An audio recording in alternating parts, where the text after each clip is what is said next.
Alright, Chris here, and I'm going to put together a demake, or mock-up, or maybe call it a diorama of a game that I'm too much of a little baby to play myself. Voices of the Void.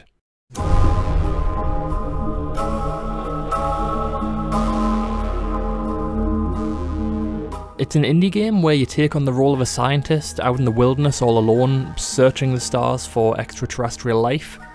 And since the bulk of that work is taking place in this little outpost here, that's what I'm going to be focusing on modelling. So it's over to Crocodile 3D, and first up I just want to figure out the scale I'm going to be working at. All of my tiles for this are 16 by 16 pixels, just to really get that DS era Pokemon vibe across. So I start by drawing some really quick and nasty floor tiles, which I can then use to block out where the main computer station's going to fit in. And from there I can use that to kind of estimate the overall width and length of the room. This is honestly always one of the hardest parts for me to figure out, because it can really end up limiting me later on when I start to fill the room out with all those objects. And if I get it too small, I just won't be able to get the level of detail that I need to make things look recognisable at that small scale. After I get the basic floor in and raise the platform by a few pixels for the workstation, it's onto the walls. Again, really rough temporary art, but it's enough, and I can focus on the really interesting shape that this room has with the sloped ceiling, which I try to indicate with the back wall a little here. I try to keep my walls pretty chunky as it really gets that dollhouse look across. I guess a lot of that's inspired by the way that The Sims 1 drew out their walls, and I think it just has a lot more charm to it than a paper-thin plane that you would usually default to when modelling. Now that we have our basic shape, I can take our sloppy programmer art over to Photopea and make things look a lot nicer. Usually I would try to draw out all my textures by hand, but in this case I really wanted to get that Source Engine JPEG crust across, since the game leans so hard into that. So I end up layering on a lot of generated textures and random noise in order to get some really nice rough looking concrete textures. I really try to keep all of the generated stuff and filters at a low opacity, just so it comes across as kinda subtle and doesn't completely overwhelm your senses to look at. And I think I ended up with something that'll look really nice once we have it in our game engine and it's properly lit. Another thing I added here is the fake outside scenery. I kinda remembered how the PS2 GTA games would do this with storefronts to add that illusion of depth, as if there was actually an interior there. So I found some spooky woods, crunched it down with some nearest neighbour scaling, and I'm pretty happy with the effect. It'll look even better once we have some glass in there. It might seem early at this point, but another thing that really helps me get my head around the scale of the model is some characters. So let's get to work on our player. So for the longest time the player model in Voices of the Void was this Pez dispenser looking thing, but it recently got a real model. So let's draw this twink. Please bear with me here, as it turns out that Procreate, an app for making beautiful paintings and illustrations, kinda sucks at recording pixel art. Who would have guessed? But we'll work with what we have. I have this template that I use for all of my Pokemon style characters, and for Dr. Kell I'll be using my slim masculine variant of that. First up, I just want to get the head right, and I go in with a not completely black pencil, just filling in the general shape that I want.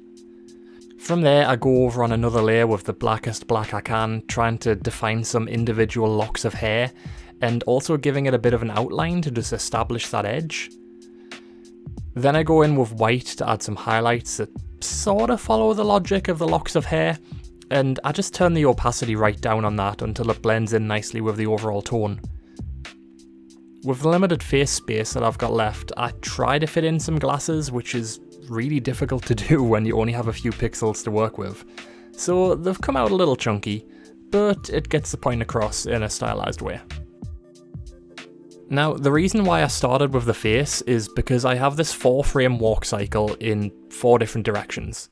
And for the face at least, I can just copy over the whole thing without any changes to the other frames, which saves a bunch of time. Unfortunately, I can't quite do that for the clothes, so let's make a start on those. I'm not sure if it's the in-game model at this point, but I found this posted by the game's artist, which appears to be the most recent version of Dr. Kell that I could find. And to be honest, I think the clothes just look really cool here, so that's what we're going to be going with. Obviously there's a lot going on here that just isn't going to fit into our much more limited canvas, but I try to include details like the grey trim on the coat, the pockets, and the patches with just individual pixels in some cases. And I'm trusting here that when we're looking at it in the context of everything else and not zoomed right in, our brains will fill in the missing details. After that, I move on to the second frame in the walk cycle, and here I can pretty much just copy what I did in the first one, but I just have to try to picture in my head how things like the jacket would fall open as they're walking, and try to put a bit of a shadow on the arm and leg that's to the back, just to make that a bit more clear. Now, remember how I said that we had 4 frames per direction? Well, it turns out that frames 1 and 3 are exactly the same pose, so no problem there. If I wanted to save some space, I wouldn't even bother including it and would just repeat the first frame in the game engine. But let's face it, we're not making this for Game Boy, and including it here is really nice to help visualise the cycle, so I copy it over. Now frames 2 and 4 are different, but only in that the body is flipped, so what I can do here is just copy over a mirrored version of the sprite, and then go in and make some small changes to make sure that everything lines up, which in this case just means changing those tiny patches to be over on the right side. At this point I did feel like something was just a little bit off with Dr. Kell, and that's when I realised that they're a pale boy, and by just reducing the saturation on the skin layers a little, we can get a really nice white glow that says sunlight has never touched this delicate body.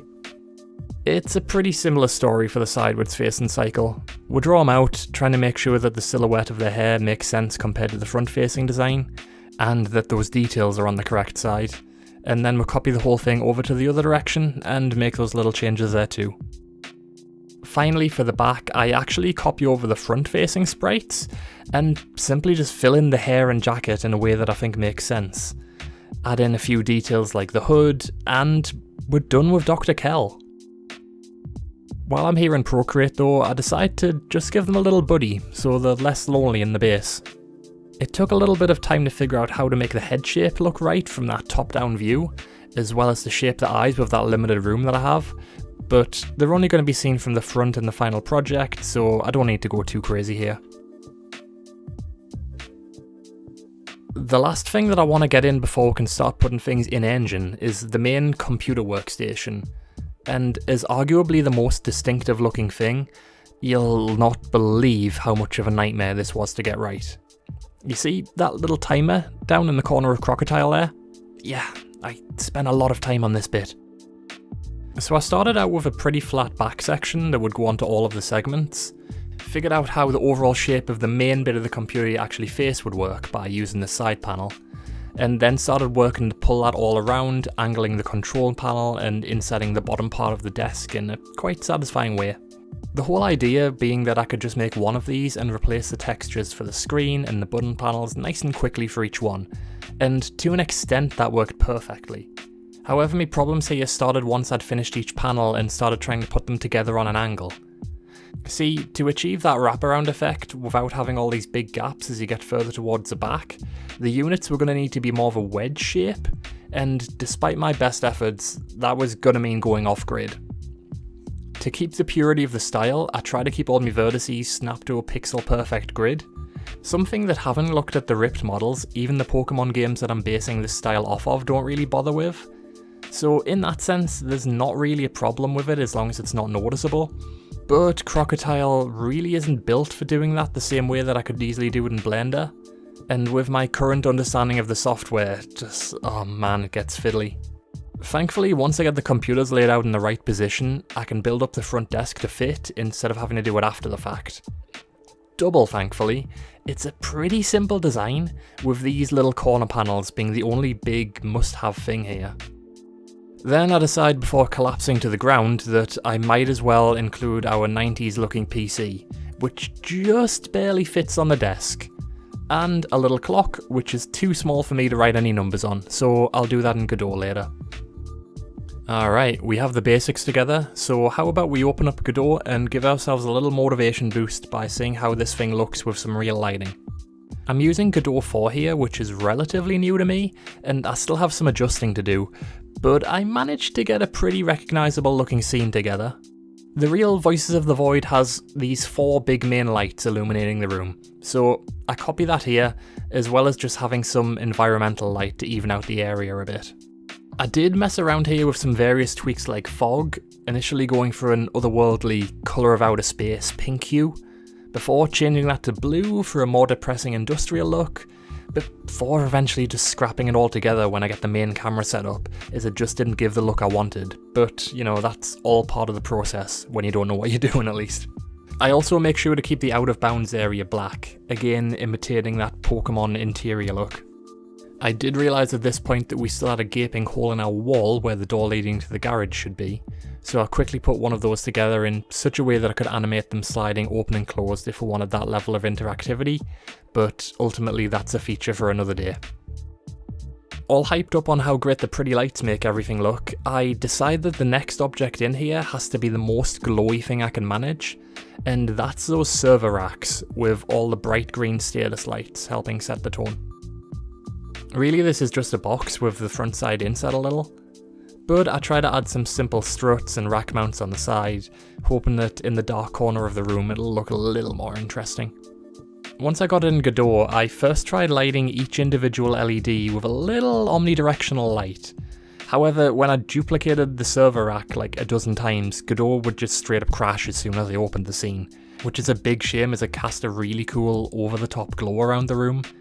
And maybe that was more the fault of my inexperience doing something wrong, but in the end I decided just to create a sprite containing only the lights, put that over the existing front of the panel, and using the missive shader, as well as setting glow on our world environment, which gives us a pretty cool result when looked at close enough, which our player camera mostly should be anyway. Oh, I also put a glass plane in that window. This is just a simple cube stretched over, with a little bit of refraction and transparency on the shader, and I think it does the job nicely without obscuring the view too much. The next big exciting thing that we needed was the radar unit, and also the console unit, which share a model in Voices of the Void, just having a texture swap, which is nice and easy for me. I took a lot of cues here from the side panel on the server racks, as well as shaping it in a similar manner to the main workstation. I have to keep the back section with the screen pretty thin in order to keep the unit to one tile, but honestly it looks pretty much right. That goes in at the top left of our scene, and the texture swapped console goes in the bottom between the servers. The last big interactive object that's missing now is this fuse box, or power station thing, which has this somewhat rusty protective shell around some of the coils on the side and at the top. I don't often get to use transparency in this way, so it was a really cool little detail to be able to add, and I think it came out looking great. As with all the computer screens, we don't really have the spare pixels for readable text here, and I don't really want to superimpose it in Godot, so I just go for squiggly line, use your imagination here type text. We're starting to run out of big objects now, so to fill out the bottom right corner I start with some pretty simple desks, complete with underneath storage area and a little coffee stain on the top, and place those in a satisfyingly strewn around the room sort of way. I also copy a lot of the metallic colour scheme for some really simple lockers a little further along the wall. It's just painted boxes. You like boxes? Here you go. Okay, home stretch now as far as the 3D stuff goes. Little wall panel for the door access code. It's here and has a nice glow to it. Drives, which, come to think of it, are kind of important to the game. It's a box, it's here, and it has a nice glow to it, which will pile up on the tables here and on the main desk. And we're pretty much through here, so all that's really left is to add in a couple of missing details in sprite form. This map of the facility and this rather flashy coffee poster, Maxwell, Burger, a little Vargshroom as a nod to Vinesource Joel, whose videos of Voices of the Void I find cozy and not terrifying like when I play the game myself. Real object in the game, funnily enough, so not just fan stuff shoehorned in by me. We make another little friend to beep and boop his way around the room, and the delivery drone, complete with animated rotors, despite the fact that it's going to animate across the room so quickly that no one will notice. And with that, we're about done here. I add a few cameras around the room, some ripped audio from Half-Life just to stay true to the original, and I program in player movement and a couple of extra things which you can take a look at yourselves. The game is up on itch.io if you want to check it out, link in the description. And with that, I'll let the final project speak for itself. See you next time.